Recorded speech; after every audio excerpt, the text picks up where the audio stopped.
Good afternoon, students.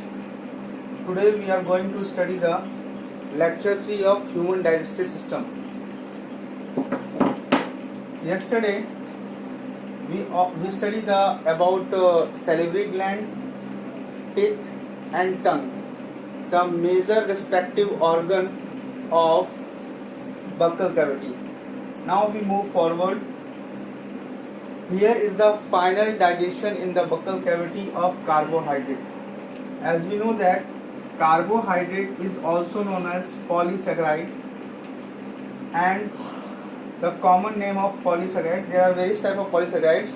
The common polysaccharide is starch, just like cellulose, chitin, inulin and glycogen. Starch is a common polysaccharide present in the plants. Now, in the presence of salivary amylase at the pH 6.8, starch is digested in the disaccharide maltose. Maltose is the first disaccharide product present in the buccal cavity after the digestion of polysaccharide starch. Now we move forward. Esophagus. In esophagus, no digestion occurs.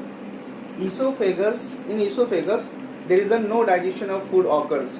Only esophagus passes the food material into the stomach.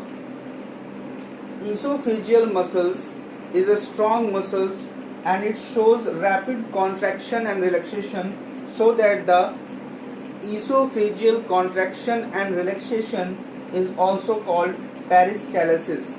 The contraction and relaxation of esophageal muscles to move the food into the alimentary canal is called peristalsis, and the movement is called peristaltic movement.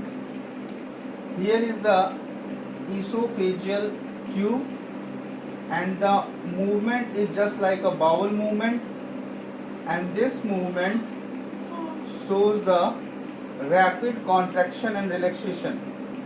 This is also called bowel movement. Bowel movement. Now,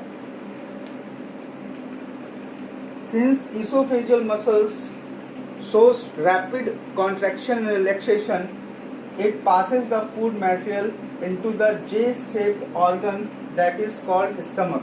In biology, stomach is also called gastric.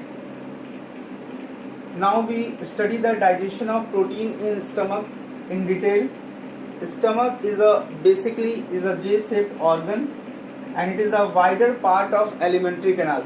It is a wider part of alimentary canal, and it possesses three set of muscles layer, that is LML, OML and CML.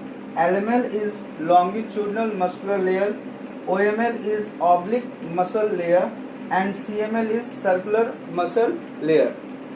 If we study the histology of all total part of alimentary canal, these two muscles, LML and CML, is present in each part of alimentary canal. But stomach is a single part of alimentary canal where OML, oblique muscular layer, is also present.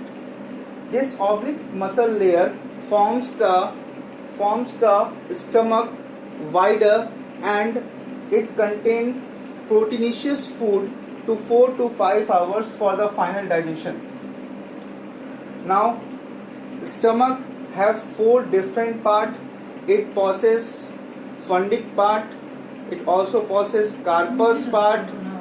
Carpus part is also called body part. Fundic part is the elevated part, and the part which receives the food from esophagus is called gastric part, and the part which pour the food or partially digested food in the intestinal region is called pyloric part.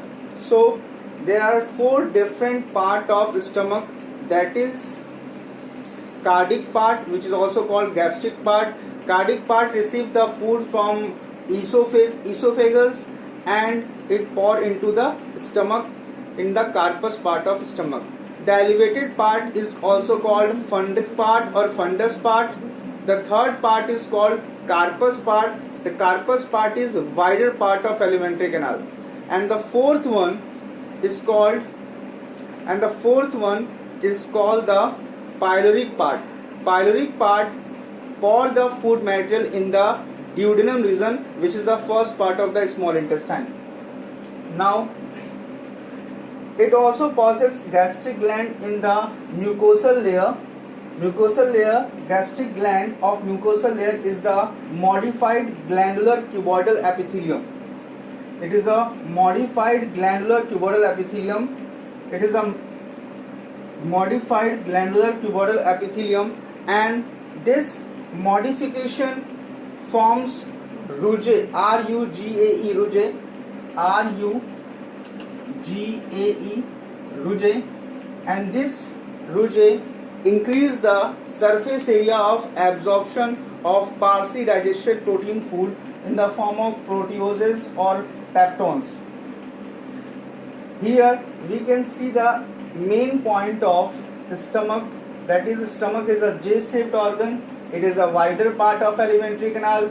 It possesses three set of muscle layer, that is LML. LML is longitudinal muscular layer, OML is oblique muscular layer, and CML is circular muscular layer. As I said, OML, oblique muscular layer, does not present in any part of the alimentary canal. It is basically present in the stomach region to increase the efficiency of the digestion of protein, or it help in the tolerance of extra HCl release. Now we have to learn about the gastric gland and its composition in more detail.